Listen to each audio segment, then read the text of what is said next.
Hello and welcome to Greatest Games Never Played, a Lantern Light Studios production. I'm Alex Fitzsimmons, joined by my co-host Reno Del Maro. Reno, how you doing today? Dude, I am ready to talk some sports because man, I've been fucking painting my house all week with my wife, just staring fucking laser beams behind my head for any little fuck up that I'm about to commit. Of course, I go to put up the new curtain rod, fucking hole in the wall, the size of a fucking dime. Like I suck at construction. You could show me how to do something, and I'm pretty decent most of the time, but I have no confidence in my construction skills. But I'm more confident in sports talk, so let's do it. Let's do it. All right, all right. I wish I had a cool story like that. I'm just excited because I got hockey back. I got to watch some hockey playoffs. I know that's been occupying almost all my time, so I know this will be coming out after we're deep into the playoffs here. But Oh, oh that is yeah, my dude. life I right now.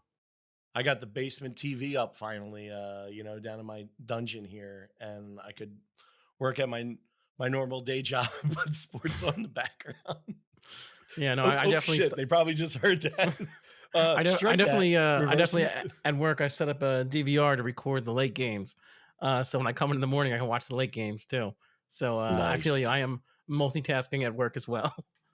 Sorry, my um, name is not Reno Del Maro. It's Pablo Sanchez Overall. So, and you don't, nobody knows me, and I don't work in this country. All right, you thank you. had an alias at the ready. Yeah, I always All do. right. Don't ask why. It's a good move. It's a good move. So today we're gonna be going over, like we always do here. We go over historic sporting events, historic moments in sports, and take a look at them, analyze what could have happened if it had gone differently. Today we're gonna do things a little bit differently because normally we focus on one specific moment, but we got four careers we're gonna take a quick look at here today. I'm excited for it, and let's kick it over to Taro Sujimoto for the details. Take it away, Taro.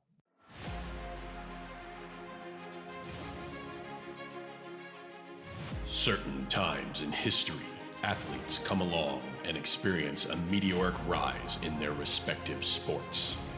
A storm swept cavalcade that shows a glimpse into an athlete's potential future as well as their timely impact on the games they've played. However, the price of glory and greatness is sometimes paid back with disastrous, unmitigated circumstance, such as injuries or even untimely demise, which brings their playing futures crashing down in a flash. Those, such as Pelle Lindbergh, a promising young Swedish goal miner who had hopes of hockey glory in Philadelphia, but tragically had his life cut short. Or Yao Ming, the 7'6" star center drafted out of Shanghai, China by the NBA's Houston Rockets. He was touted by experts as the next big international superstar, but Yao's career would be marred with injuries that would see him last less than a decade in the NBA. And finally, we turn to the two-sport megastar that knows everything. Bo Jackson brought a combination of size, speed, agility, power, and confidence that seemed only possible in science fiction movies. Bo dominated both football and baseball with ease, and never looked like he broke a sweat doing it. But a freak football injury proved to be a downward turning point in what was set to be a legendary career. But what if life tragedy and career-ending injuries never befell these athletes? What could the possibilities have been for Pelle, Yao, and Bo had they each been able to fulfill their full potential?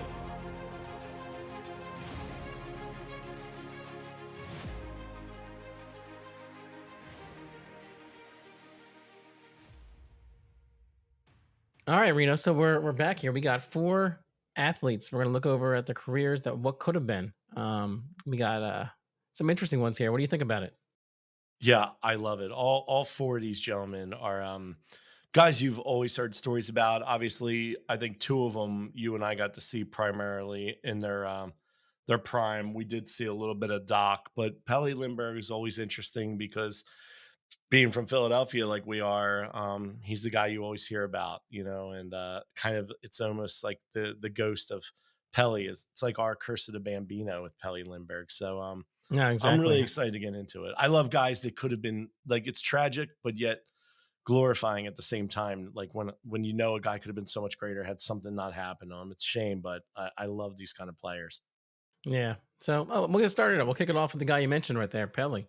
So Pelly Lindbergh, he's a 5'9", 158-pound goalie, drafted in the second round in 1979 out of Stockholm, Sweden. Actually, at the time, it made him the highest selected European goaltender ever. So he'd kick around for a little bit. And, it's interesting too, because Pelly, the first time we ever really see Pelly on like the national stage, the first time I think we ever would have noticed him. I mean, obviously we didn't. We're a little too young for it. But he was in the 1980 Lake Placid Olympic Games. He was playing for Sweden there. They finished third, took the bronze, which Yeah. is an interesting thing because I didn't realize that till I was doing the research here. I'm like, oh yeah, look at that. Pelly, he crossed Only over team into not to a lose only team not to to the lose the US, United right? States. Yeah. Yeah. They tied him early on. Every other team the United States beat. So Pelly early on in his career here is making some noise for Team Sweden. So so he goes to the minor leagues, plays in for the Maine Mariners for 2 years in the AHL. And by 82, 83, he's splitting time in the Flyers crease with Bob Freeze. He's making the NHL's all-rookie team. But the Flyers would go on to be swept by the rival Rangers in the first round there. So the next year, he finds himself in a similar role, splitting time with Freeze, ending the season after another first-round sweep, this time at the hands of the Capitals. But by the start of the 84-85, the next season here, is when Lindbergh takes over the reins and begins to establish himself as the best goalie in the league. So the Flyers at the time, too, they're under Mike Keenan, Iron Mike Keenan. If you know anything about Iron Mike Keenan, this guy is the epitome of the mean, tough guy coach. The guy, he is going to wear out his welcome. This is what he does everywhere he goes. Tight knit ship. That's Yeah. where that phrase came from. Tight knit ship. It is. He The runs stories you hear about him are he's dysfunctional. Is really what you hear. You hear about him calling guys in the room, to talk to them, and then not talking to them. About talking about their family to him. The guy's crying in the thing, and him yelling at them while they're crying. Like he is. This is a guy who does not fly in today's standards. Like this would be considered abuse. Is the way Mike Keenan coached. He's a fucking maniac. He's a maniac. Like, Yeah. and when no, after a while, at the end of his career, no team would have him, and he ended up in Russia, and that seems to be where he's kind of found a new resurgent is coaching in Russia. But anyway, back to Mike Keenan on the Flyers here. They got Tim Kerr, Brian Propp, Mark Howe, and this year they finished the best record in the NHL. And make the playoffs. They knock off the Rangers, the Islanders, the Nordiques, get all the way to the Stanley Cup final, and they run into Wayne Gretzky and the Edmonton Oilers. They lose in 7 games to the Oilers there. Lindbergh gets the Vezina Award for the best goalie in the whole league, and he begins negotiating his contract for a 6-year deal. And so the following year, Was it 7 or 5? I got a 6. I got a 6-year deal here that he was. Oh, he was He never signed it. They were negotiating it. Oh no, I apologize. I thought you said they lost in 7 in the series against Edmonton. I thought the first one was 5, right? And then 7 against them with Hextall. Is that correct? You might be right, actually. Good call. Thanks for calling me out there, Reno. No worries, man. Put me on the table. You would do the same for me. You're helping me. Hold right? my You're feet to always the helping fire. me. I like it. That's how I look at it. It's the way we get better, right? There you go. I'm like Mike Keenan G, right? You Mike Keenan, babe. God damn. Yeah, I'm Mike Keenan G. Sorry about that. I called you in. I looked at you. I didn't say a word. Talked about your girlfriend. You're like, what the hell? Then I just mentioned nonchalantly. It was 5 games, right? Yes, Anyway, it was 5 games. I digress. So the following year, after that Stanley Cup defeat, the Flyers go start the season 12-2. They're on a 10-game winning streak, and that's when tragedy strikes, where Lindbergh's killed in a single vehicle crash in Jersey, driving his beloved Porsche 930 Turbo while under the influence. Yeah, red. 26-year-old star who really just arrived the previous year on the scene in the NHL as the best goalie. His career and life were over essentially before they began, really. And this, it's a terrible moment there. Too. Yeah. Yeah, you said that he had signed a 6-year, No, $2.1 million extension. he did not sign it. He did not sign it. He was negotiating it, and Okay. the general manager at the time, Bobby Clark, actually, when he died, he said, I'm paying that money to the family. He said, a deal's a deal. We had agreed to this. I'm not gonna just because he didn't sign it, I'm not going to hold that against his family and everyone. That's So amazing. Wow, that's a good actually a moment great there, thing. and we're it's a terrible situation, but at least the Flyers tried to do right by the family, so they ended up I feel like they paying out. always did Yeah, the Flyers as an always have taken care organization. of their team members and the organization. They always have. They're a first class organization in that way. I know people tell you they're a bunch of Absolutely. dirtbags on the ice, but off the ice, they they have always been a first class organization. So what happened here was that at 12-2, the Flyers they're looking like the best team in the league again, and they just lost their starting goalie. So Bob Freeze, the guy who Lindbergh was splitting time with, took over. Really filled in really more than admirably, and took them all the way to number one in the conference. But at that point, really, the team was kind of spent emotionally and really physically. The grind of the year, the loss of their goalie, they ended up going down in the first round to the Rangers again. And of course, after that, we see Hextall coming in. And Hextall comes in the next year after that, and Hextall wins the Vezina Trophy. He wins the rookie of the he wins the Conn Smythe, going all the way to Conn Stanley Cup Smythe, Finals that year. Finished second to the Calder for Rookie of the Year, behind Luke Robitaille, actually. But you're right. That's crazy. That's for the 7-game series against the Edmonton Oilers, where the Flyers lost with Hextall at the helm. And of course, from that point, then Hextall would backtrack the Flyers for 5 more years before constant suspensions, ugly contract negotiations, and losing seasons made him expendable. And he was thrown in the massive Eric Lindros trade in '92. The Flyers, from that point on, would continue to, outside of a return of Hextall, will continue to juggle goalies like Soderstrom, Roussel, and Antero Niittymaki, Roman Cechmanek, Robert Ashe, Garth Snow, Michael Layton, Steve Mason, Brizgalov. It's a shit show in net. Really for the Flyers since the death of Lindbergh, outside of the Hextall years right there. And they may have finally found their man, though. Well, let's hope so. They might have Let's finally hope so. found their man. Let's hope so. I Carter hope Hart so is too, a man. Look good. real promising prospect the Flyers are working with right now. But Let's make sure that kid has a driver. You know what I mean? you know, that is the truth. If he starts showing a lot of interest in his car, maybe just take it away from him. Yeah, not to throw any dirt on it, but man, it's crazy because Pelly and essentially Jerome Brown, like lived fast. Mhm. I think there was a story about like the night before, like of the game or something, he got pulled over by a cop essentially because he was speeding into the Spectrum, and the cop like was like, I don't have any tickets, and I'm gonna let you go. Like I think you're under control, but whatever. But like they said he lived fast, and like that's a shame, like alcohol and a fast car and a fast and a Yeah. heavy foot on the paddle, dude, Yeah. brings Yeah. a man's life to an end way too soon. And I know it's you don't with a lot of these we're here, the ones we're taking on today, they're not as tragic as a death. Some of them are tragic and lives are ruined, and but some of them are just injuries. But I think this one here in particular, it's especially poignant, I guess, because you have a young man at the age of 26 who died. And we're gonna go back and we're gonna look at what could have happened had he lived, and that's it's a touchy subject to take on. But I think Yeah, you're gonna do a little. yeah, what but I if think on we're it. gonna take a shot at it right here. So I'll jump right into it here. So we got Pelle Lindbergh in 1986. The team starts out, I mentioned 12-2 on that 10-game win streak. I think the Flyers are gonna roll into number one seed in the conference, and they're gonna knock off the Rangers in the first round. Then they're gonna run into the Washington Capitals in the next round. And the Capitals were a really good team. That was Mike Gartner, Scott Stevens, Larry Murphy, Rod Langway. I mean, you talk about a defense. Larry Murphy, Scott Stevens, and Rod Langway, really impressive. And I think what would Yeah. happen here is you run to the next round, you run into the Montreal Canadiens, who were riding their rookie goalie, Patrick Waugh, to a magical season, really, if we're honest about it. Like, I don't think there's any way you're beating that team that year. It was just a magical moment where you're not stopping the Montreal Canadiens. But I think an interesting case here, as far as the trophies go, as far as what could have been for the career of Lindbergh here, is like Bob Freeze, the guy who stepped in, ended up finishing second in the Vezina Trophy that year for the best goalie. And he lost to John Van Beesbroek. And if you look at the stats, to this day, I have no idea why Van Beesbroek won.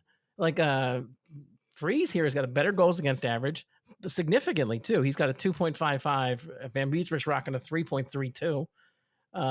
Freeze got Wow. 5 shutouts compared to Van Beesbrook's 3. He's rocking a better save percentage, a 909 versus Van Beesbrook with an 887 wins the Vezina Trophy. The only difference here is But what are Beezer records? played 10 more games, a better record for the Flyers too. But he played 10 less games. That's it. That's the only real difference here. And I think I guess maybe they decided to just go with the guy who was more the workhorse for the team. But like Freeze became the workhorse for the team when Lindbergh went down, which makes me go, if Lindbergh was here, if he puts up numbers like that and he's going to get more games, he's a lock for the Vezina here. He would have That's he his would have second repeated Vezina. for the Vezina easy here. This isn't even like his competition's Absolutely. not even good. Like Van Beesbrook, I don't want to dump on the guy. He had a nice career and all, but he is not good. Like this is not good numbers. Not good enough to win a Vezina trophy. No, not Vezina numbers. Yeah, definitely not Vezina numbers. I agree. That would have been Pelly's. And it seemed like, what was Pelly, 6-2 at that point before he died? Yeah. And I think he had a good low percent. What was he, like in the twos, right? I think he Yeah. had like a 298 or something like that at the point. Yeah, I mean that It- the possibility of him getting into like a 25 to 30 win I season would say or more. more. Was there. I would Absolutely. have wagered much higher. And I think that I think this is a no-brainer right here that Lindbergh was playing. I mean, really, Bob Freeze should have won it. But if you had a guy who was more the workhorse, who was like, no shot at Bob Freeze, but he was the backup for a reason. The better goalies in there. There's no way I can't see Lindbergh winning this right here. And I think it's worth mentioning here because we mentioned before that the following year Hextall went on to win the Vezina Trophy. So there's an argument here to be made that the Flyers should have won in real life. Should have won 3 consecutive Vezina trophies with 3 separate goaltenders. I mean, there's a real argument to be made here, which makes you go like, well, what's going on here? It's clearly Mike Keenan's system, right? Like Mike Keenan's playing a system that's working. And you look at the roster, like you have Howe, Mark Howe, Gordie Howe's kid that year, playing defense for the Flyers, finishing second in the Norris Trophy and third for the Hart Trophy in '86 there too, for the MVP of the whole league. You got Ron Sutter on the fly. Hall of You got Ron Famer. Sutter finishing second for the defensive forward. You have Dave Poulin finishing 8th for the Selk, the defensive forward. Tim Kerr's number 8 for the Hart. Props tied for 10th for the Hart in voting. Like this was a really good team. As much as we go like, oh, these goalies, Lindbergh was great and Hextall was great. This team was really good. This is a really good team. And really, if not for the Edmonton Oilers, arguably the best team of all time, this team should have won some cups, man. This team should have. They got to go to the wrong time. So I'm gonna move. I'm gonna venture forward here. In '87, then after that defeat to the Montreal Canadiens on their way to their Stanley Cup, '87, we got Lindbergh back. I think the Flyers are going to try and move Freeze. I think they're going to like the idea of having Hextall coming up as the backup here. The young kid, I think he would have came and he would have pressed Lindbergh for more playing time. But I mean, good luck. He's not taking the job from him. Good luck beating out a 2-time repeat Vezina winner right here. That's not happening. But I think Hexie would serve admirably as a backup. I think the team would dominate again, securing first in the regular season again, topping the Oilers for the league leading points just to get to the playoffs here. And I think what we have here is I think we'd have the 2 best teams in the whole world colliding again in the Stanley Cup final, like we had before. And this is, you're right. And Hexie took him to Game 7. I mean, I think if we're looking at this right here, realistically, Lindbergh probably wins. He's probably the difference in a goal. He's probably a 1-goal difference here that forces this series the other way into a Flyers Game 7 victory. I think so. I think it's not no knock on Hexie, but like Lindbergh at the time was the best goalie in the league. Like he was, if he was around here, and he's a 2-time Vezina, the guy's not lacking for confidence. I think you can go ahead and just give the Conn Smythe and the Vezina again to Lindbergh. I mean, Hextall won them both. Hextall won them both this year. I think it's reasonable to assume if Lindbergh's a starter and a better goalie, he's getting the Conn Smythe and the Vezina here. I mean, it blows my mind still that this team almost won 3 Vezinas with 3 different goalies. They really should have. So, and again, we're looking at Poulin, Dave Poulin and the Flyers won the Selk. So it's as the best defensive forward. Mark Howe again finished second in the Norris for best defenseman, 7th in the Hart. So again, it's more than just the goalie. This team is built to play a defensive style. So Flyers winning. I got the Flyers winning in '87. I got a 3-peat at the Vezina for Lindbergh. and I got him with a Conn Smythe here in '87 Wow. as well. Um, I agree with you on that too, because for some reason too, from a lot of the footage, like you look at Pelle Lindbergh, he seemed to have Gretzky's number in a way too, and I think that could have been the difference I too. mean, I I mean, don't. It doesn't need to be a big I don't. swing either. It doesn't need to. We're talking about a Game 7 series. You know, like this is. I'm talking about the difference between a really good goalie and the best goalie in the world. I think that's a reasonable thing to assume a goal goes the other way. Yeah, and you watch the greatest, people consider the greatest scorer of all time. I mean, I watched him on a breakaway go down there, and Pelly just Yeah. snuffed it out, man. With like, I mean, with ease, and it was like how many people I know. I'd be shitting my pants if I'm in goal and I see Wayne Gretzky coming down, about to go any hole that he wants to. That sounded gross, and that's what she said. But anyway, the point is, I wouldn't know what I wouldn't be able to stop it. This guy, I just watch him just boom, snag it up, and I'm like, wow, that takes some Hmm. stones. And what it sounded like is this guy had the mental makeup as well to be Yeah. great, And when you think of that in the goalie, you're always thinking of Martin Brodeur and Well, stuff like and that. again, I would always say with the Yeah. greats like Martin Brodeur, he played in a ideal system, and I think what you have here too, these first 3 years of Lindbergh, he played in an ideal system. Like you can be the best goalie in the world, but Hmm. if your team's not built to play right, they're not built to protect you. If they're going to leave you hang out to dry and try and play offense the whole game, your stats are going to suffer. And I think what happens here in '88, then Mike Keenan's style is going to grind on the players just like it did in real life. He's gonna the team stops wanting to play for him. They start slipping in the standings. I think just like in real life here, we're looking at like third in their division isn't unlikely. Hexy's going to be Hexy. I think Hexy would be pressing Lindbergh for more playing time, and I think that Keenan would like to do that. I think Keenan would like to play that mind game. He would have let Hexy play more, just to mess with Pelly to keep him uncomfortable and guessing all the time. I think Lindbergh's stats would have suffered. I think he would have I think the whole system would be in disarray as everyone's in full on rebellion in Mike Keenan. I think this is I think they make the playoffs, but they lose to Washington just like they did in real life here with Hextall. And again, that Washington team was really like really a good team, man. Again, Larry Murphy, Scott Stevens, Kevin Hatcher on defense now, Ridley, Dale Hunter, Mike Gardner. I mean, there's a lot of names there that are really good players. And in real life, I think the same thing would happen here. Mike Keenan will be let go. I think they're going to blame it on the deteriorating relationship with his players and I think they're gonna bring Holmgren in. Bobby Clarkson, and bring his boy in, Paul Holmgren, to coach the team, just like he did in in real life. And I think they would let Keenan go. I think the problem with Keenan is you can look at it and go like, well, they would have got rid of a guy after three consecutive Stanley Cup. After how good this team was, they won the Stanley Cup the previous year. They were there 2 years before. Like this is a really good team. But I think Mike Keenan's the kind of guy who inspires his mutiny. And I think that when it's time for him to go, it becomes clear instantly it's time for him to go. And I think that's what happened here. Yeah, message is I lost. think Holmgren will come in and we all, if you see those numbers at the time, this is kind of the beginning of the end for that team when they begin like the parts start falling apart. Like they start looking at newer, younger guys, your Zezzels, your Tockets, your Murray Cravens. Hal starts slipping. Hal starts getting hurt going forward. And I think we would kind of see a similar situation here. I think that as the team falls apart around Lindbergh, that he's going to start seeing some losses here.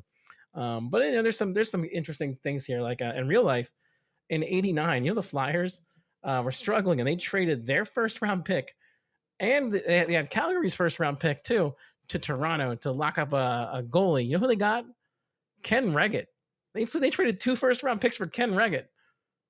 That's brutal. Like, so I was looking at the draft. I'm like, well, who would they have taken? They wouldn't have taken anyone you would have known, like Rob Pearson, and like yeah, you can make a Wow. case they reached for Adam Foote, but if you're looking around the draft there, it was an ugly draft. Ken Yeah, they Reagan.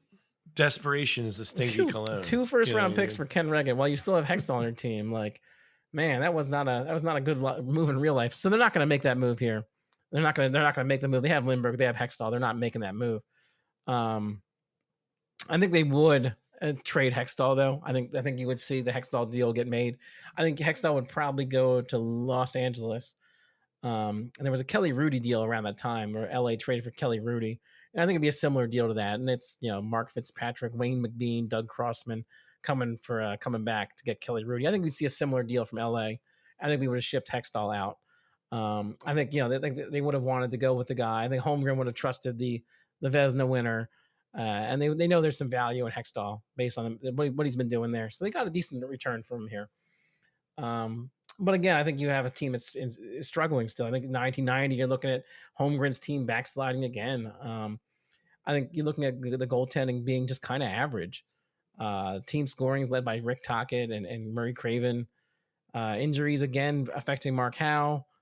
You look at the drafts, and here's another case of okay, well, the minuscule improvements this team's going to get from having Doug Crossman and Lindbergh. I was like, well, instead of Hextall, is going to allow the Flyers to be a little better, which is going to force them to drop 2 spots in the draft.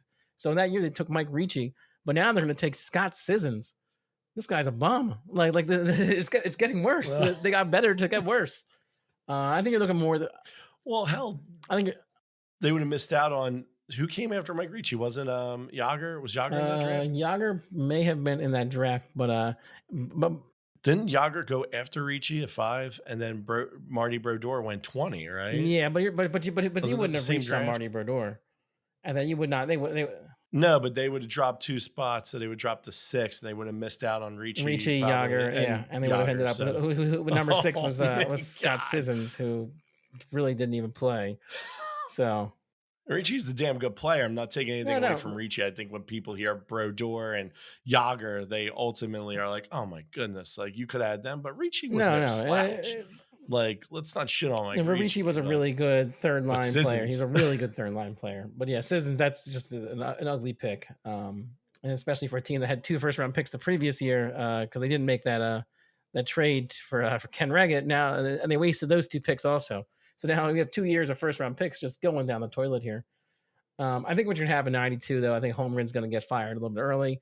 I think you're looking at the Eric Lindros trade happening again. I think the Flyers were not good. I think they have to make that move again.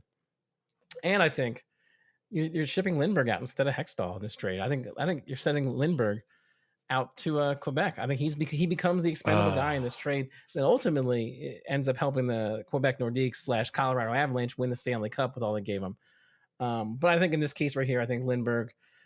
So I think the Flyers end up back on their path that we know. With Lindros and giving away the Peter Forsberg, Duchesne. In this case, Lindbergh instead of Hextall, they gave up Mike Ricci, $15 million in cash. They gave up 2 more first-round picks. It was ugly. It was an ugly trade. I mean, for a guy who was great, it just didn't work out for us and Eric Lindros.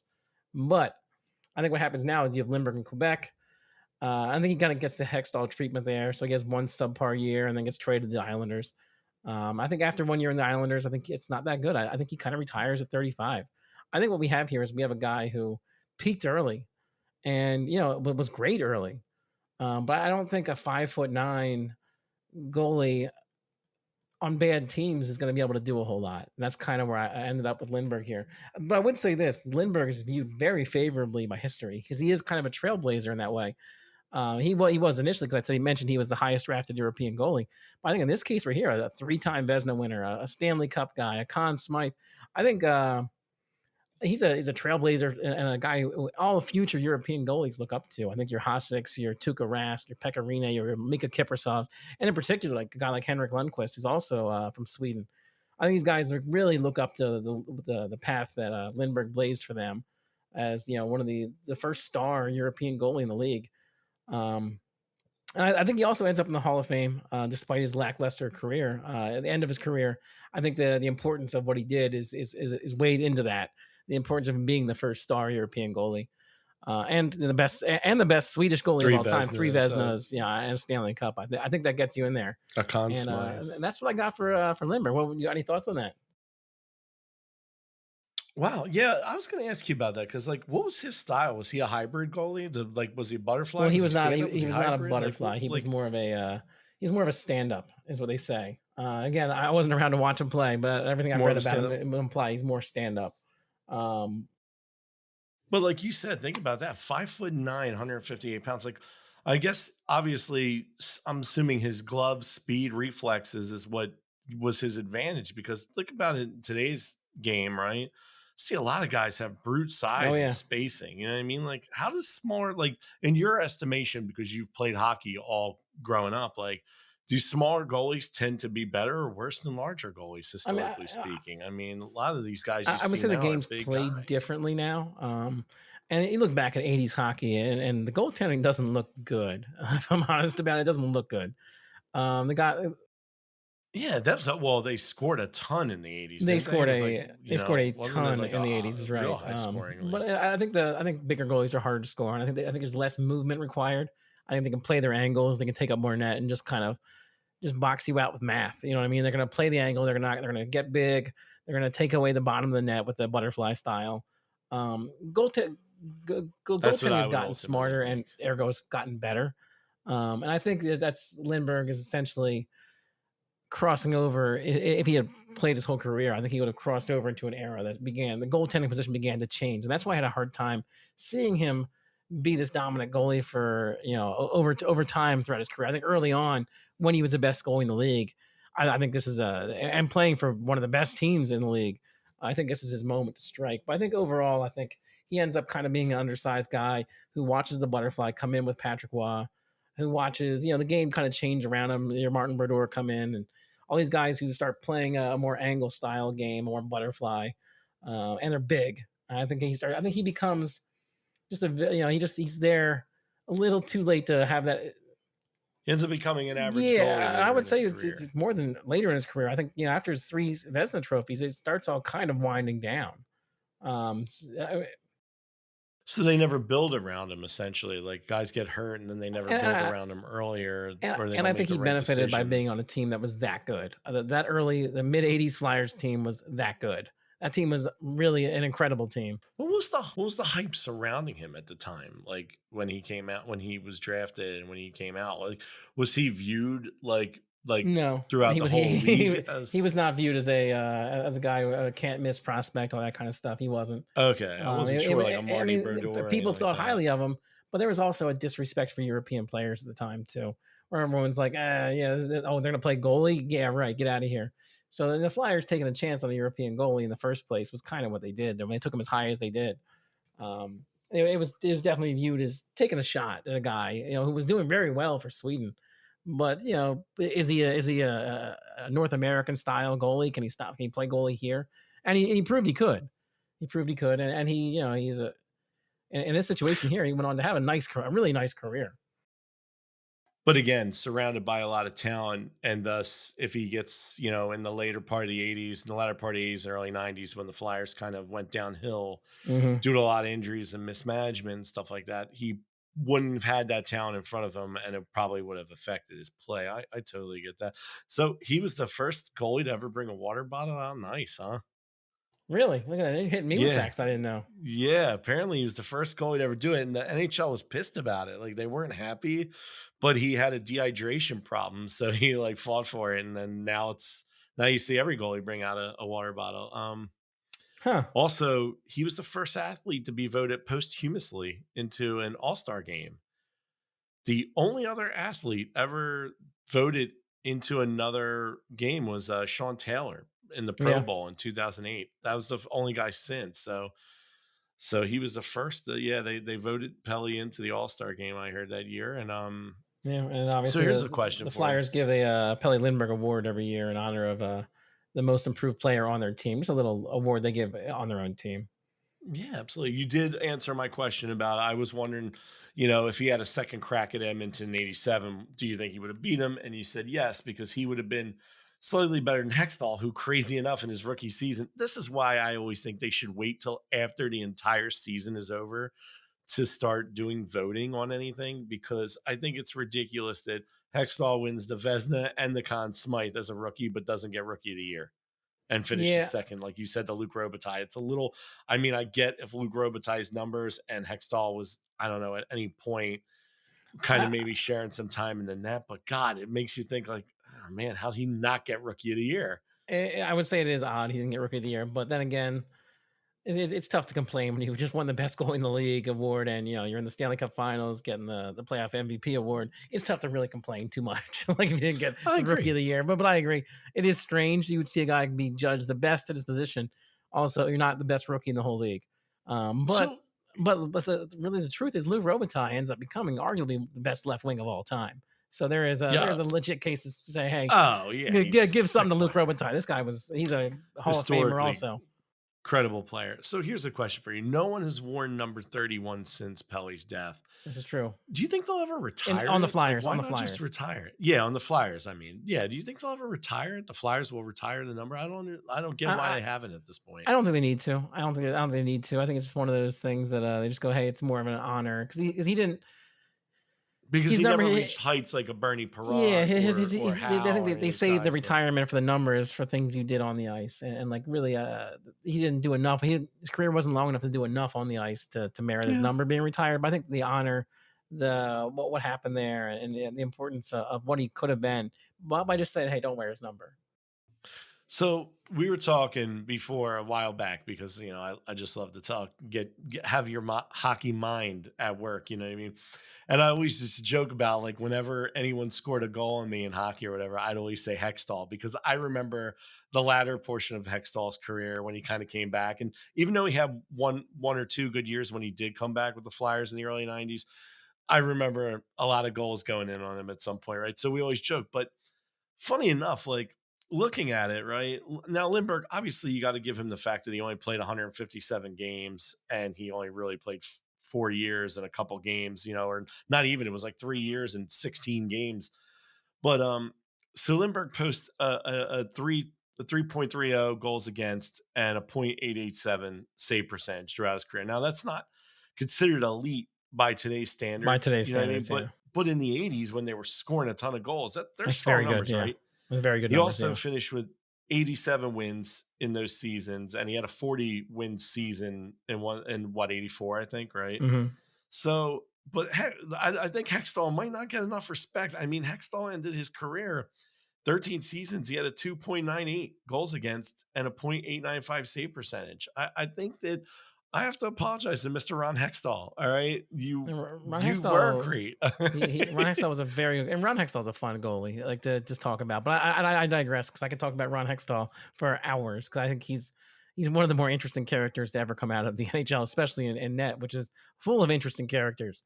Oh, we Um, definitely have to do a Hextall yeah, there's episode got to one be of these something just because days. I'd love to talk about him because he has got suspensions and craziness. It is a good story there. But I want Oh to move it yeah. along. I know you got a guy you got to cover here. Tell me about Yao So Ming, man. I'll start off with Yao, right? So we got Yao Ming, right? Born in 1980. He's 39 years old. He was born in Shanghai, China. He was drafted first round, first pick overall in the 2002 NBA draft by the Houston Rockets, and he debuted in October that year. He is a Hall of Famer. He was inducted in 2016 along with Allen Iverson, some other basketball greats. He was a He Hall of played in the Famer, huh? Chinese. Yeah, Hall of Famer. Absolutely. Interesting. Yeah, he I know he was had Hall of Famer. And you know a what? very shortened career. I know that. He did. I mean, he played 9 seasons in the league. Really, he only played eight. One of his seasons, he was fully out with foot surgery. But he played in the Chinese Basketball Association. And remember, like with the NBA, a lot of times their career prior to NBA kind of gets in consideration. You know what I mean? And a lot of times they do like It's the their Basketball Hall of Fame, college not career. the NBA Yeah, Hall of Fame. exactly. It's the Basketball Hall of Fame. So you get the Naismith and everything like that, college players. So he was in the college. So he played in the Chinese Basketball Association from '97 to 2002. He was like 17 years old playing with men. You know what I mean? And he played for the Shanghai Sharks for 4 years before coming over and negotiating Did you mention and how being big he picked is? by. Oh yeah, he is seven Like foot six, 310 pounds. He's a massive man. Played center, monster. nicknamed the Great Wall or the Dynasty. I always love that one, the Dynasty. So let's go through some of his numbers. In really the 8 years that he played, because even though he was in 9 seasons, he's an 8-time NBA All Star. He is a 5-time All NBA team member. He basically won 2-time NBA All NBA second team, 3-time All NBA third team. He was on the rookie first team. His number 11 is retired by Houston. He was the Chinese Basketball Association's MVP in 2001. They won the CBA championship in 2002, and he was the MVP that year in 2001, actually, the year they lost the year before. He was a 3-time rebounding leader, blocks leader, slam dunk leader in China. and he won 3 gold medals in the FIBA Asian Cup, and he was an MVP 3 times in all those years: 2001, 2003, and 2005. So his Is that a NBA careers. is that like a serious league? Like, is that like a league taken seriously? I'm not really familiar with that league. The Chinese Basketball Association. Well, a lot of NBA players, whether or not they're having trouble negotiating deals or they're getting older. Baron Davis played over in China. Stephon Marbury. Other players have gone to other leagues. A lot of like kids who didn't want to go to college but couldn't come in the NBA outside of high school, like it had been when LeBron and Kevin Garnett came in the league and Kobe and stuff like that. They end up going over to China and Europe and stuff like that. Turkey's a big league. They end up going over there for like a year or two, getting paid to play, and then they're eligible to be drafted. So you don't see a ton of Chinese players that come over that have been successful. Yao Ming is by far the most. Yi Zhanglin came over, who played with Brooklyn before, but he kind of fizzled out, had injury woes and stuff like that. He never really lived up to it, but it's getting more competitive. I mean, and Yao now being from Shanghai, being Chinese, he's making the game now. He's bringing it to a whole nother level on a global scale. Yeah, that's something that Different. you would say about Yao for sure, is that he grew the game, and he grew the game in China, one of the biggest market we have. So Oh, absolutely, absolutely. I mean, and he was a huge star over there, and it's crazy because his parents were both basketball players. His parents were, 6'7". You know what I mean? His dad was 6'7". His mom was 6'3". nice, They were both some former good genes professional there. basketball players. Oh yeah, he was 11 pounds, so he was one of the heavier babies. Like at birth, he weighed more than twice as much as the average Chinese newborn, they say. And he began playing basketball and junior sports since he was, 8, 9 years old. When he was a kid, I think 10 years old, he measured 5'5". So he's 5'5". You know what I mean? And doctors predict he was going to be 7'3", ended up being 7'6". He tried out for the Shanghai Sharks a junior team and got on the junior team when he was 13. This kid he was practicing 10 hours a day. I mean, he was going through, he was putting himself through the ringer to really make it as a professional basketball player. I tell I you mean, what, and what always struck me about him too is like he was so big. When you see pictures of him next to anyone else in the entire world, it looks like it's a trick of the camera. Because like oh, the you see, JJ Watt one. because you see guys that are like super tall and they're skinny and like weird and awkward looking. Like his body looks normal. He looks like a jacked dude, and he just looks Have you seen massive. the JJ Watt one?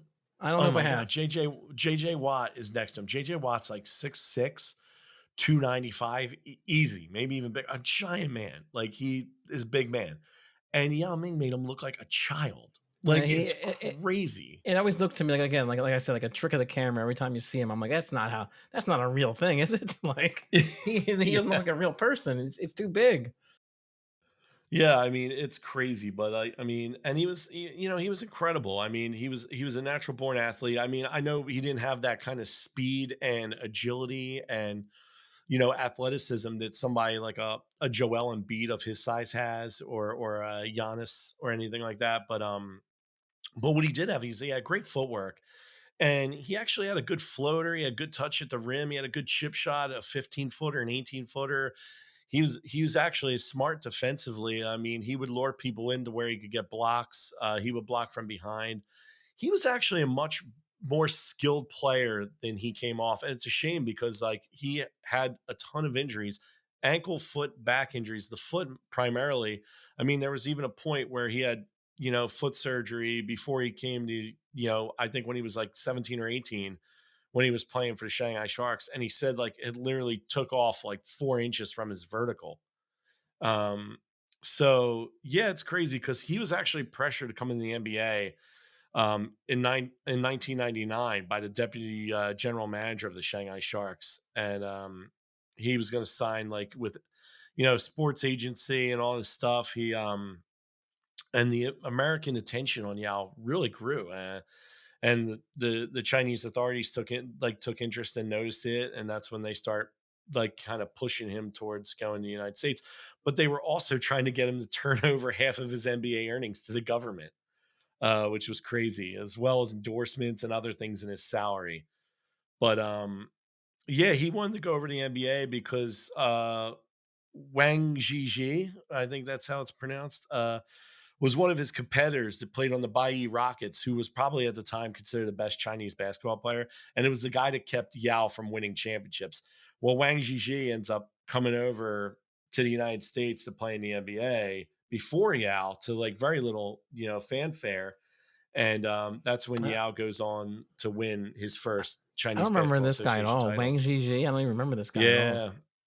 No, and you know what? I don't I remember at the time hearing him about how he was a mentor for Yao, but I think he fizzled out of the league. I don't think he really made it. He might even went to the G League, but yeah, there's not much on him. But Yao was averaging 38.9 points a game and 20.2 rebounds, and he was shooting 76.6 from the field. All right. He made 21 shots, period, all of his shots in one game without a miss in the finals. I mean, this guy was coming over with huge numbers, but again, take into consideration, he's not playing NBA talent. He's playing the Chinese talent, which at that time, I mean, I don't know. I mean, you could have argued because the U.S. men's basketball team wasn't doing great in those in that point in in the early portion of 2000 in the Olympics. So you could argue they were competitive at least, but still, everybody considers the NBA obviously the best league. So, but I digress. Yao averaged 19 points a game in his career, 9.2 rebounds. So he's almost a 20 and 10 guy exactly, 1.9 blocks. He also had 1.6 assists. He shot 52.4 from the field. He shot 20% from three, but he did end up taking threes later in his career. He was an 83% free throw shooter, and he held 65.9% win share for his team. So when he was healthy and he was in, they won a lot of games. Best two seasons by far were the 2005, 2006, and 2006, 2007 seasons. But he really didn't play a lot of games. He played 57 games in 2005, 2006. He averaged 34 minutes a game, but he averaged 22 points a game, 10 rebounds, one and a half assists, one and a half blocks, pretty much. And then Yeah, the man, following year, it he only looks like played his first 48. like his first 3 years where he plays 82 and 82 and 80. It seems that's kind of where he's like breaking the league. But after that, when he gets really good, it seems like it's 57, 48, 55, 5. Like he's not playing a lot of games after that. Well, Like it seems like once that's he really pretty. found his way, he stopped being healthy. Yeah, and it's a shame too because like he really started taking off, but he after 2005 he was never the same. He just injuries cost him. And I'll get into that a little bit because it really sucks. I mean, the guy's an eight-time All-Star. When he was on the court, and he had at least three fantastic years, but he could have been so much more had he not suffered so many injuries. I mean, they really took a toll on him. I mean, the guy had like a very good blend of like European type, style basketball with like an old school back to the basket presence to him as well. He had great, like I said, he had great touch around the rim. He had a deadly nice turnaround, little chip shot from 5 to 8 feet out. And he could actually, you could count on him making a free throw. Unlike, no offense, Shaquille O'Neal, was like less than a 50% free throw shooter or right around 50%. Um, and he was, they called him the Great Wall for a reason. He was great around the rim. You know what I mean? He protected the rim. He almost averaged 2 blocks per game for a few seasons. Like I said, he wasn't the fastest guy, but he was savvy. That's the thing. He played like a veteran, even at a young age. So like he was a 20 and 10 guy that really never gained traction because of his size and the breakdown of his body. It just didn't allow him to dominate the way he should have. I mean, he missed 180 games, in his career. 180 games. It's insane. That's over 2 full seasons. Um, and the lingering issues from 2005. I mean, he had osteomyelitis that was diagnosed in his left big toe. He had surgery on that in December of 2005. 2006, he broke a bone in his left foot. So that was like Houston was hopeful to get, go for a title, that year. And he just lost a lot of time due to the injuries.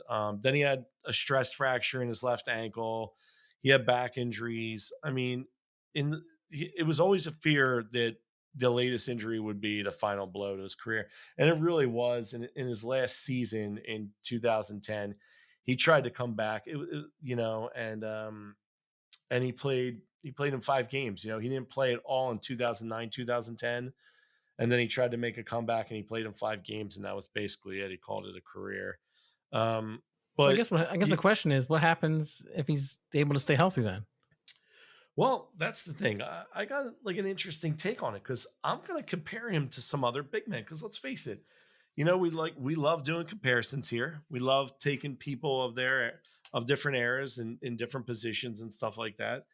And I'm going to look at it like this. I researched, not only from like the people off the top of my head, but other guys that I never saw play. I wanted to see like who's, universally considered some of the best big men in the game. Now, obviously, the top three in my mind, in my head, automatically usually are universally considered the best: Kareem Abdul-Jabbar, Will Chamberlain, Bill Russell, right?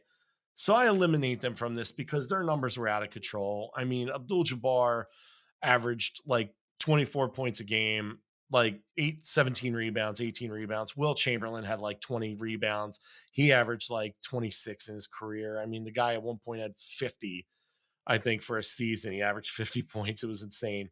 Bill Russell, he wasn't a huge prolific scorer, but he averaged like 24 rebounds a game. So I took them out of it. And I went down the list of remaining big men that we think of. So I came up with some names, right?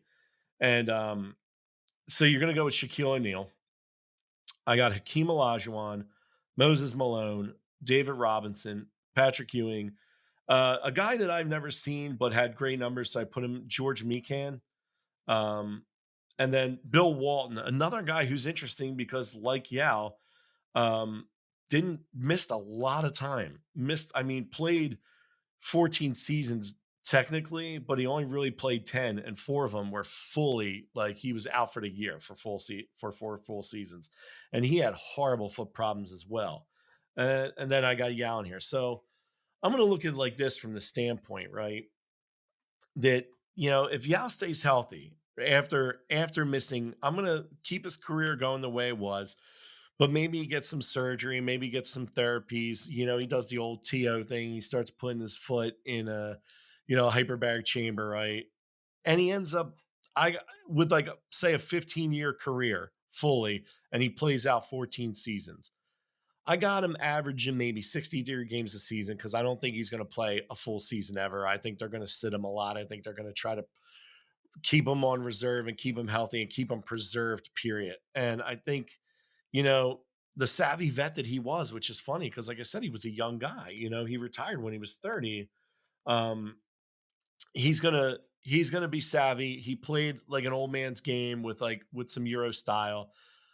I'm going to have him becoming a 13-time All-Star in those 14 Jeez. seasons that he actually plays. I think he's up there in the West as one of the better and best centers that played. So he's a 13-time All-Star. I'm going to give him one All-Star game MVP, right? I'm gonna Okay. I'm gonna double his numbers as a 10-time All NBA team member, right? He's gonna make a finals appearance in 2013, right? They're gonna get by the Oklahoma City Thunder, right? Because he's gonna pair up now with James Harden coming from Oklahoma City to Houston. So it's gonna be him, James Harden, Pat Beverly, Omer Asik, and Chandler Parsons. They're gonna go to the finals in 2013, but ultimately they are gonna lose to the big three, and LeBron is still going to get his title and still going to get his MVP that year. But I got Yao's career. I got him as a 2-time All Defensive member. Right, I'm going to up his numbers though because now his career's he's going to have more longevity. He's going to play in less games seasonally, so his numbers might average out to be better because he's going to be in shorter stretches.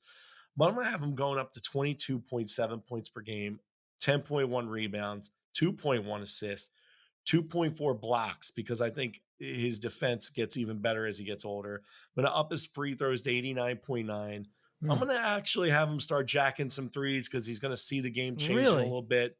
Yeah, I'm going to see him. I'm going to see. I got him working on his shot, and I got him Y- sitting out there How many expending three? How, himself I mean, how less. many? You said threes?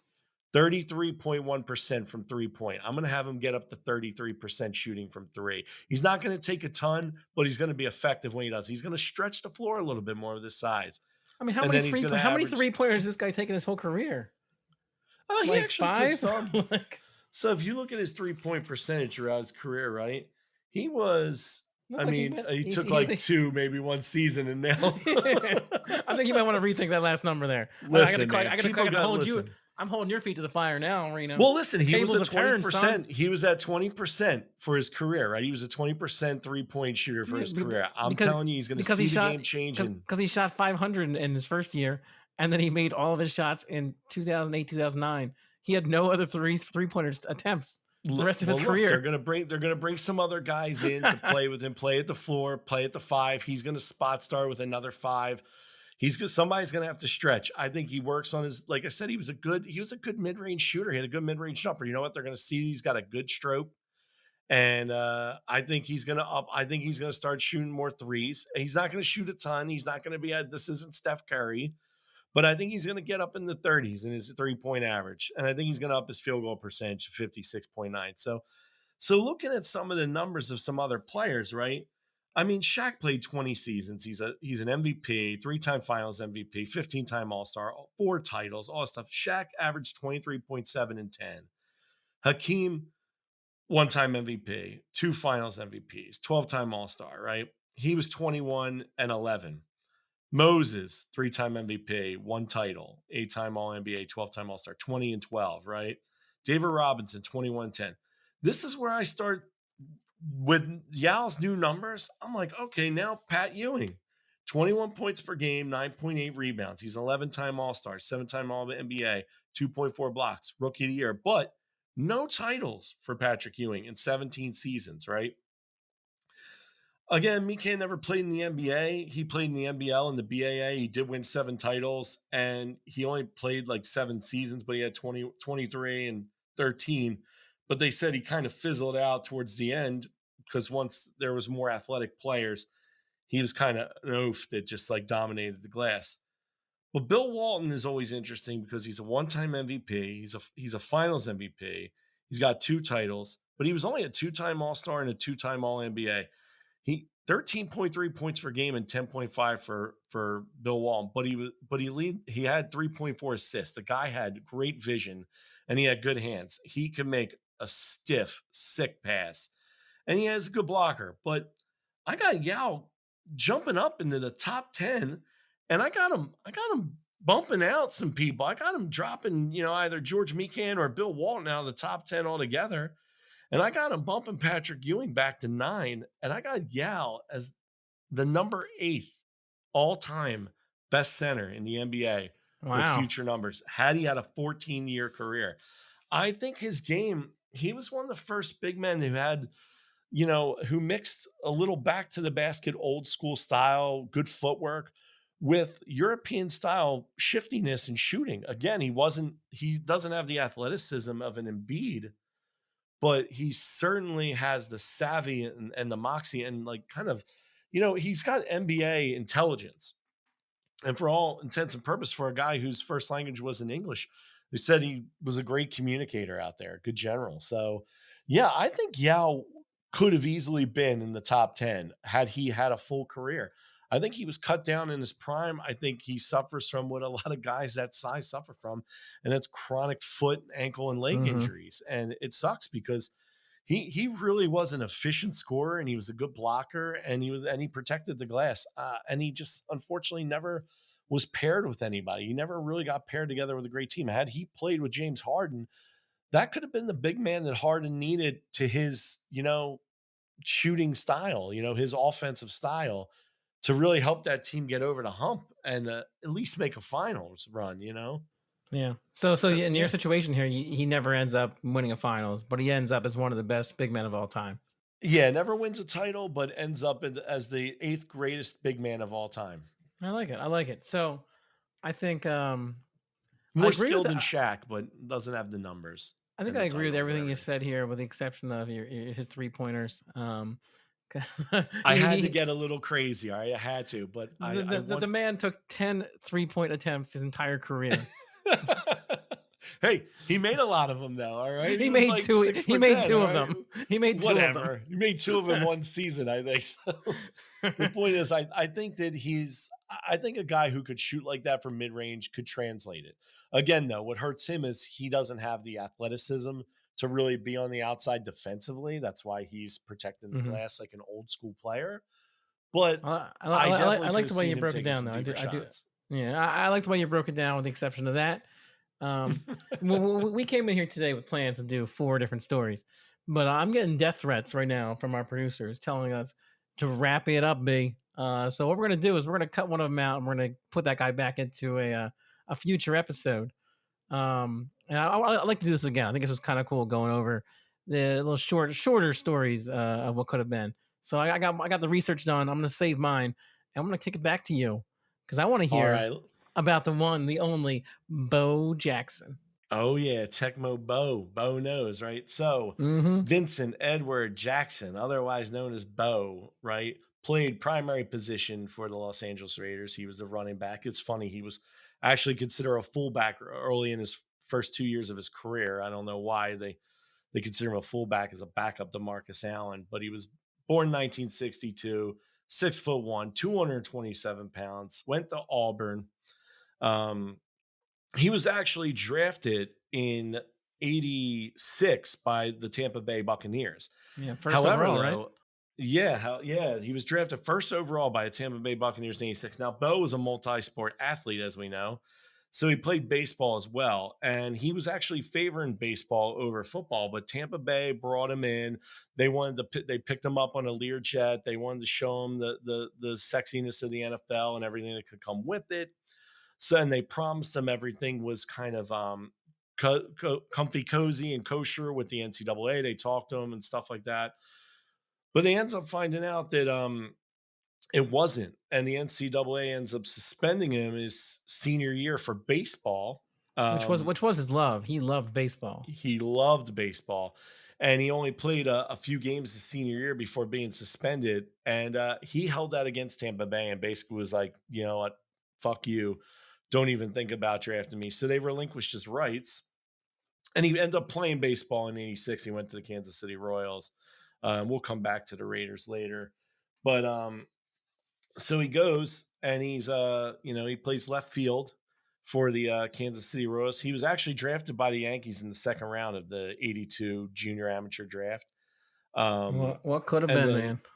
yeah, and then the Angels drafted him again in '85 in the 20th round. But then Kansas City got him in the fourth round in '86.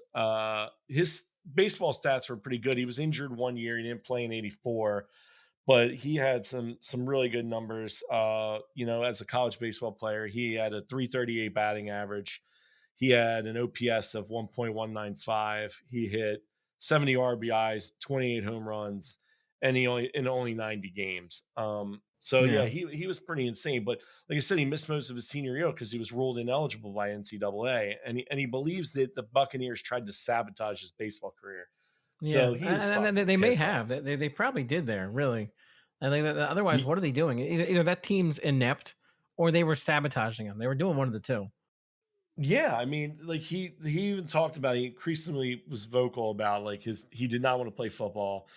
And you know, he told Tampa Bay it would be a waste of a draft pick, but Hmm. they were assured that they wanted to go get him. So, owner Hugh Culverhouse took him on a private jet, like we said, and yeah, and it screwed him up in the NCAA. So he turned them down. He turned the Buccaneers down, and they end up relinquishing his rights. They forfeit his rights before the '87 draft. And then the Raiders end up taking him in '87 in the seventh round, 183 overall. Which And is a real shrewd move by them. I like that move. Like it's like, hey, like I do too. here's this guy who doesn't want to play. We still know he's the best guy. Let's just take him. Let's get what the hell? It's a seventh round pick. Yeah, well, the crazy thing about it is like, he both slept during the '87 draft. He literally like came out and said I was sleeping. He didn't watch it, he didn't care. He was focused on baseball and he didn't really want to sign, but then he got his interest peaked, I guess, when he learned about Al Davis and the Raiders drafted him. And he was receptive to the idea of playing both baseball and football. Al Davis Well, was like, "Hey, I will let you play both baseball and football. Like you could do it. Like you could do whatever you want. Like Yeah, You he know, allowed you, he allowed him to miss football games over baseball. He's like, yeah, when your you baseball season's over, then you come in, but you don't have to cut your baseball season short for football. Like he yeah, definitely he bent told over him. backwards to allow Bo Jackson to do what he wanted to do, which is He follow his first love, which was baseball, which is a Yeah, he really did. pretty He opened it up cool, for him. shrewd move again by the Raiders here to really to steal him that late pick and then to negotiate this contract was kind of unheard of at the time.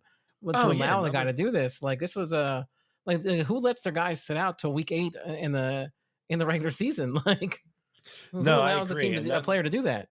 another reason to kind of love Al Davis for you too. I know There you you're a go. big fan of Al Davis, so and it's I'm kind of like, becoming yeah, one. yeah. And Al signs him to a 5-year, $7.4 million contract, which was you know, where he would be permitted to play an entire baseball season and report to the Raiders once, like you said, once the MLB season was over.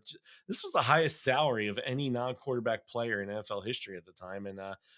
And Bo was going to receive $500,000 signing bonus plus another 500,000 if he returned in 1988 to play a second season. So, getting into it, we'll go football first, I guess. He joins the Raiders for a week 8 matchup against New England. He only had 37 yards on 8 carries, and he shared the backfield with Marcus Allen, primarily through the first couple years of his career. Um, Marcus Allen was an all pro, former Heisman Trophy winner, Yeah, he's a legend in his own just right. like Bo. Bo won the Heisman Trophy too his senior year. Funny enough, he only won it by 45 points over Chuck Long, quarterback from Iowa in '85. It was one of the smaller numbers of smaller margins of victory for a Heisman Trophy. And it's crazy because Bo, coming off the '84 Sugar Bowl victory too, they beat Michigan in the Sugar Bowl 9-7. Which Yuck. is not a great game, but Bo had 22 for 130 yards, no touchdowns, but he was great in that game. Um, so he's behind Marcus Allen primarily. He ends up, starting 23 out of 38 games in 4 seasons between 87 and 90. Well, And he well, ended up taking over. before you get too far, I think it's worth mentioning here. His first year, he had 81 carries and averaged 6.8 yards per carry. Like Yeah, yeah. Oh, he no was a big doubt. deal in his rookie season right away. He played 7 games, started 5 of them. Like this guy is Yeah, with a 5 minimal starts, amount of time. 81 Yeah, rushes, with a small amount 554 yards. of workload he had there, he did a lot with it. Yeah, and he had a 91-yard scamper, which I think was the longest in the NFL offensively at that time.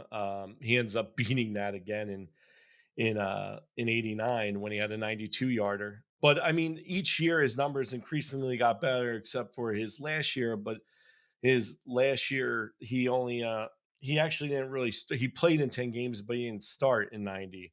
Um, Marcus actually primarily started that year, and they shared the backfield again. But he had still 698 yards, 5 touchdowns. But his best year was probably '89, without a doubt. He he had, in that case, he started 9 games, played in 11. He had 173 rushes for almost 1,000 yards. He was at 950. He had 4 touchdowns. He had that 92-yard long.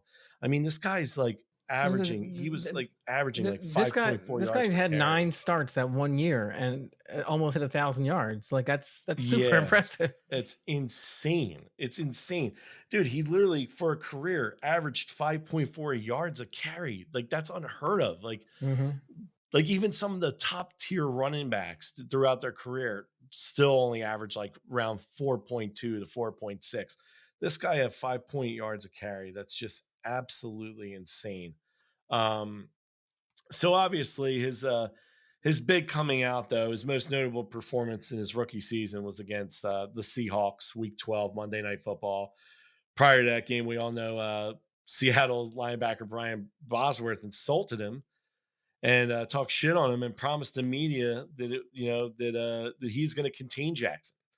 And Jackson responded by running Brian Bosworth over at the goal line and scoring a touchdown. He also had a 91-yard run in the second quarter to the outside, untouched for a touchdown. So he rushed for 221 yards that night, and 2 touchdowns. He added a third with a reception, and it was like the single game record for the Raiders at the time. He was unbelievable. And this isn't even the fact that we didn't touch on the fact that he was a college track and field star and high school track and field star. Apparently, he was hand clocked at the combine, or at a pro day at 4.12 40-yard dash, Mm. which is not recognized, but they said there was a couple guys that hand clocked him at 4.12. It still goes to Chris. Why am I forgetting his last name? Played Johnson. with the Tennessee Titans. Chris Johnson. Yep, Tennessee Titans ran a 4.24. But this guy was like, he was a decathlon. He was a hurdler. He ran a 10.39 100 meter. He ran the 50 meter at 5.49. He qualified for the Olympics, but really loved baseball. Uh, so obviously, before we get to what derailed him, especially in football, he had a pretty damn good baseball career. He played 8 years in the MLB between 86 and 94, 5 of them with the Royals, up to his injury in 91. And he came back after an injury and played for the White Sox in 91, but he only played 23 games before he elected to have reconstructive hip replacement surgery. Came back in 93 again with the White Sox and played 85 games. But he had a pretty decent numbers. I mean, you compare him to like another two-sport athlete, Deion Sanders. Deion Sanders actually played 9 years compared to Bo's 8. Deion played in more games. Deion had a little bit of a better hitting average at two. I think Deion's hitting average was somewhere around Yeah, but he 263. he didn't have the power that Bo did for the home runs. No, no, no. Because yeah, if you look at it, I think he only hit 43 home runs or 39 home runs in all those seasons. Bo Jackson had 141 home runs. Yeah, And with a like I said, 474 career slugging average. yeah, insane. He 474 slugging average, in 250 batting average 690 games, 141 home runs. That's 415 nothing bad. RBIs. I mean, yeah, Bo was definitely, I think, would have been the better two-sport athlete. However, one could argue, and I don't think anyone really would argue against this, but I mean, some people might put other names up there, but Deion Sanders is arguably the greatest corner to ever play football. So it's kind of hard when you have the number one player at his position in one league, here's what I would and he's ask still you. a damn good baseball player. Well, here's what I would ask you though. Yeah. If Bo was healthy, what would he have done though? Because maybe he's the best running back. I don't know. You tell me. Well, I think he would have played both sports, but you know what? Since we took more of a focus on football, I think it would have gone like this. Let's see here. I got Bo. His injury, like if you didn't even know, if people don't even know what happened to him, to give you an idea, he was injured in a playoff game against Cincinnati in January 1991. They won that game 20-10. Bo actually had 6 rushes for 77 yards, no touchdown, but he had a 34-yard scamper down the sideline, and he gets tackled from behind where the guy just literally reached out and wrapped him up around the knee, like lower part of his shin or whatever like that. But they're saying, like, based on sports science, Bo Jackson was so powerful and so fast and like such a freak athlete in his size speed combination that literally his upper body carried past his lower body when his lower body was locked up. And he essentially dislocated his hip from the tackle, right? But when he dislocated his hip, he didn't realize that he was even injured on the field. Like, he popped his hip back into the socket, and in the process of doing that, he actually had a femur fracture, and the femur fracture cut one of his arteries, and like one of the blood vessels and stuff started getting into the bone and rotting the bone in his femur and his hip. And essentially, they didn't discover this was a fracture till later, till after the game.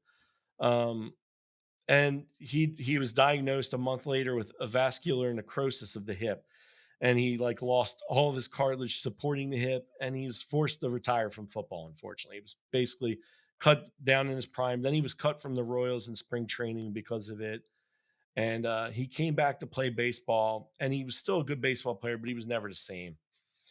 Raiders went on to the AFC Championship that year and got smoked by Jim Kelly and the Buffalo Bills, 51-3 without him.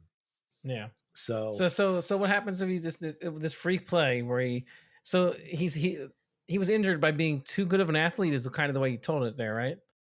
Yeah, it was like they literally said if he was a lesser athlete with lesser muscle mass and speed and power, it would have been a routine tackle and he would have gotten up and probably at the most had a stinger. You know what I mean? To But be he clear, would have been I plan okay. on using that for any further injuries I ever have. Is I was too good of an athlete. That's why I got hurt. I love that excuse. That's my favorite one, and I plan on using that. Yeah, but I mean, he was a freak athlete. They did a whole sports science episode on him and they talked about how like literally his upper body like displaced from his lower body. It's crazy. Hmm. You got to check it out if you ever see it on YouTube. It's pretty fascinating. This guy did everything though, man. You know, you remember the Bo Nose campaign, like he was the commercials where he was like, Bo Nose when he had Bo Diddley playing, in the background playing blues and Bo's golfing, he's luging, he's auto racing, he's playing tennis. Dude, he's also an accomplished archer. Like he's like one of the best archers in the world. Like literally, he was like at one time, I think, Olympic competitor for archery. Now, this guy was Or on that league. in his prime. He was a sports star who transcended both his sports. Where there was video games where his name's Bo Jackson football. Oh, they You know, called it Tecmo Bo. I mean, you know? but there was Tecmo Bowl, but there was also like he had football games that was his name on the front of it. It was Bo Jackson baseball. There was Bo Yep. Jackson football. There was there was a Bo Nose sports. Where was both of them in one video game.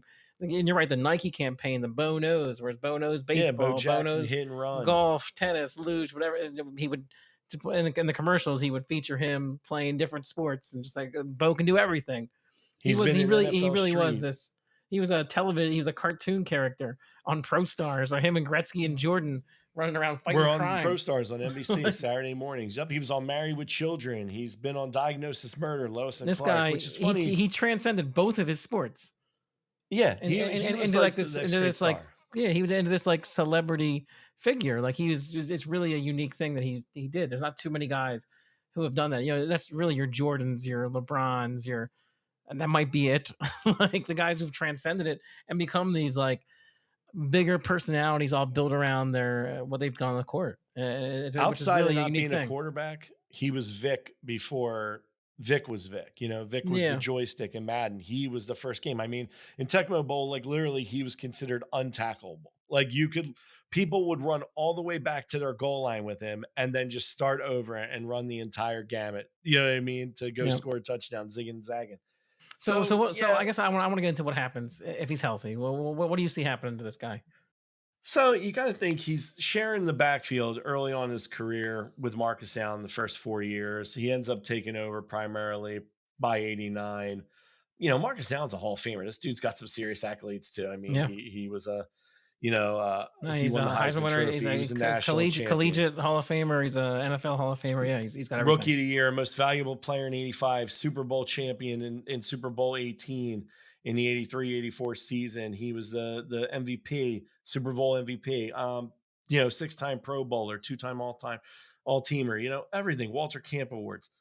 So he's got some, like looking at his numbers, just comparing some of his numbers, right? Marcus Allen's got 12,243 rushing yards. He's number 14 all time on the rushing leaderboard. He played 16 seasons.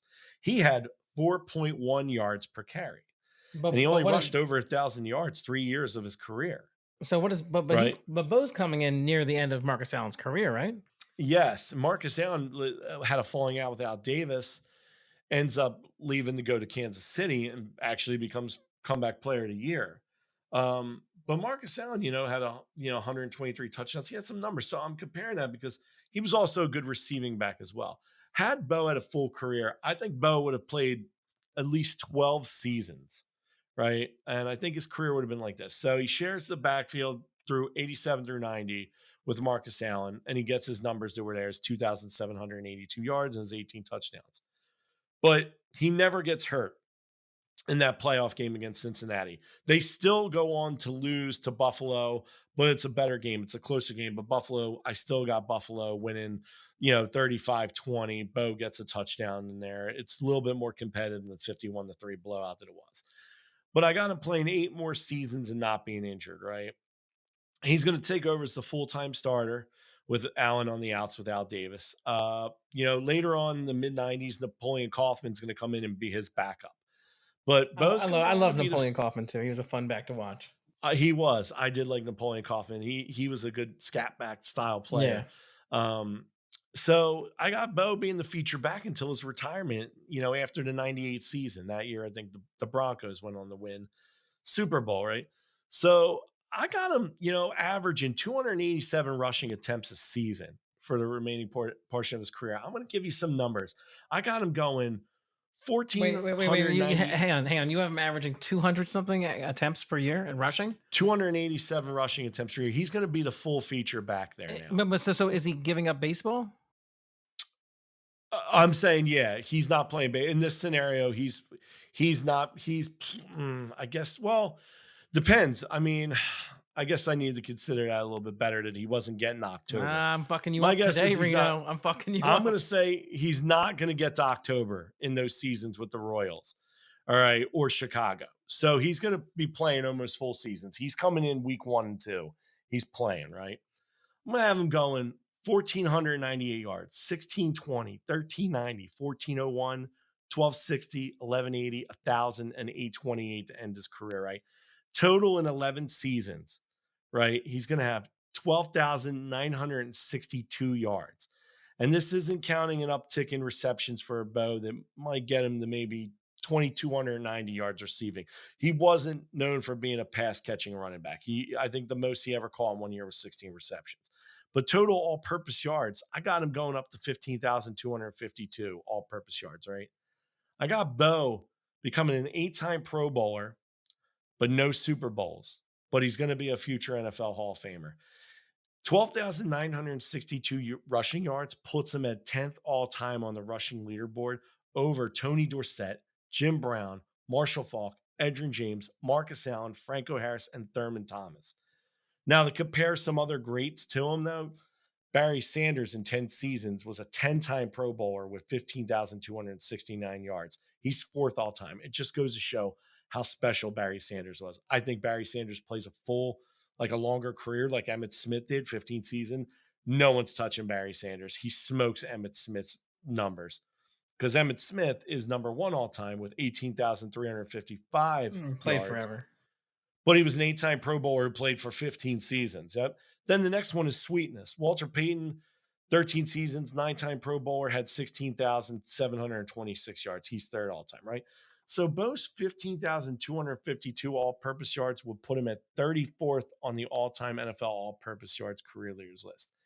Now, Bo remains the only person to be selected as both an MLB All-Star and NFL Pro Bowler, and it'll be multiple times.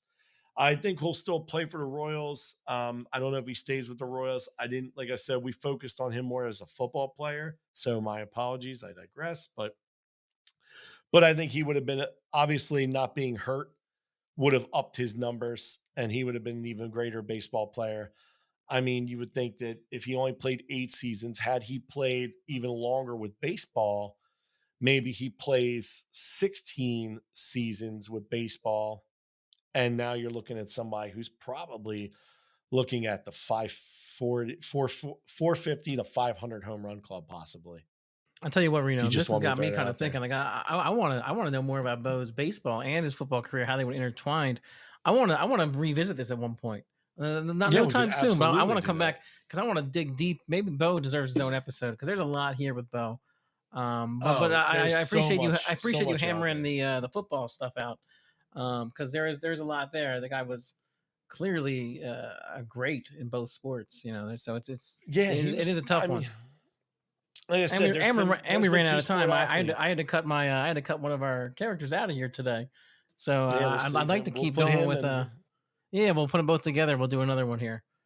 Absolutely. We'll do Bo in baseball, what he could have been in baseball. I would have loved it. I did have some numbers, but again, like I said, we focused on him more as a football player. So I wanted to dive into his career as a baseball player, but I didn't get into the full gamut of what he could have been as a baseball player. Because personally, I think he would have been probably would have had even better numbers as a baseball player, would have been even possibly a greater baseball player because it was his first love.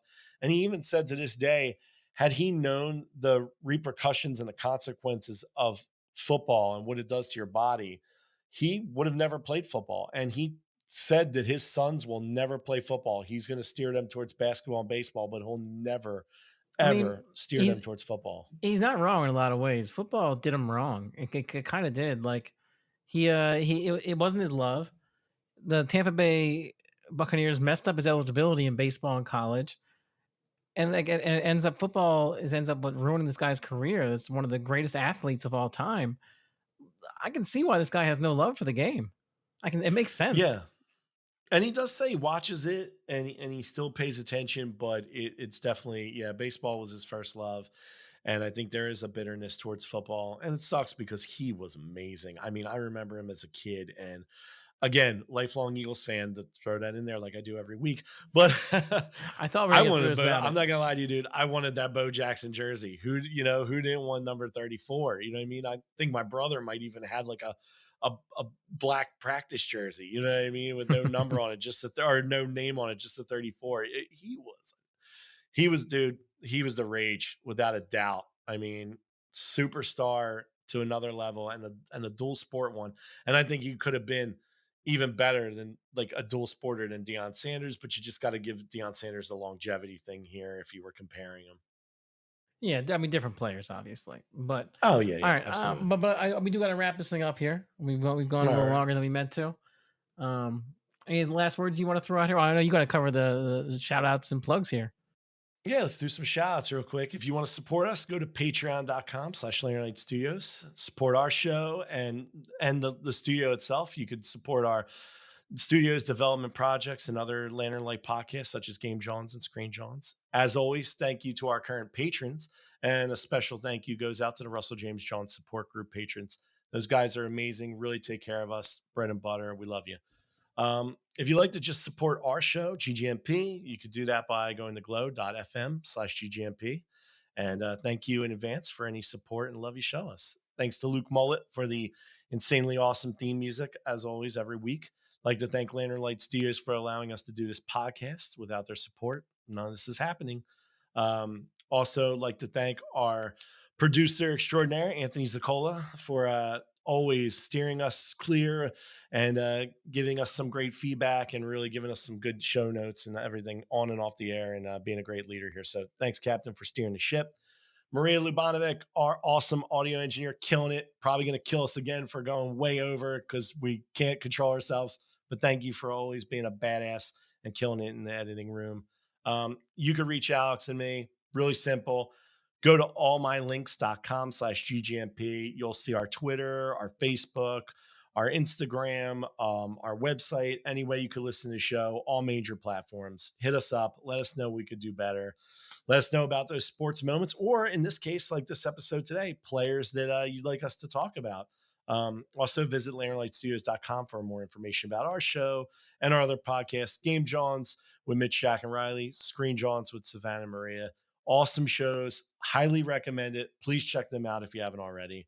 So if you enjoyed our podcast, please kindly give us a 5-star rating. Leave us a great review. Let us know what we could do better. Let us know what you love and want us to continue to do for you so we could grow. And that's what I have for you, Alex. Thanks, Reno. Great job as always. I guess I just wanted to kick it back to you, see if you got any final thoughts before we wrap this whole thing up today. Final thoughts. It would have been, for the three out of the four guys we did, like we said, we'll save the other guy for last. But my final thoughts: would have loved to see Pelly Lindbergh. Kind of always felt like the ghost of Pelly, even with Hextall, even with the Hextall's incredible play in '87. He came up short, even with the Vesna, even with the Conn Smythe. Came up short against arguably the greatest team ever assembled on ice, not named the Montreal Canadiens of years past, as you had said before. And I feel Yeah. like this guy has been our the curse of the Bambino. It's the curse of Lindbergh, and I don't mean that in a negative way. About obviously the guy didn't do anything. He didn't get traded or anything like that. He died, unfortunately. But we've been searching for that goaltender ever since, and I'm really hoping and praying that Carter Hart's the answer. As for Yao Ming, I think Yao Ming was a very underappreciated, often overlooked NBA big man who had a lot of skill and savvy and basketball knowledge and had a really good skill set and probably fell under the banner of other great players coming in the league, more athletic big men. And of course, Shaquille O'Neal, who's considered probably the best big man of that era. but he had, I think, better offensive skills than Shaquille O'Neal, but he didn't dominate the way Shaquille O'Neal did. And unfortunately, he couldn't dominate with his injuries. And finally, Bo Jackson was no flash in the pan to me. I know a lot of people probably feel that way, but he was a lightning bolt. He came in the NFL in a storm, and he just did things that nobody did at that size. I mean, 6'1", 225, and he ran like a track star, and he just destroyed people on the field, and he moved in and out, and he broke ankles. And he did all that while also going and jumping off the wall and catching, long fly balls out in the outfield, doing it in multiple sports. And it's a shame because had he not gotten injured the way he did, I think he could have been one of the greatest athletes of all time, period. And he could have been that in two sports. And he'll always be looked upon as like what could have been. It's a shame because I think he was amazing. And yeah, that's what I think, man. That's what I got. All right. Well, I think what I want to say here is I like what we did here today. I like the idea of just breaking it up a little bit from what we normally do and taking a look at some individual athletes and how their careers could have gone different. It's following the same theme as our show always does, but just a little different format to it.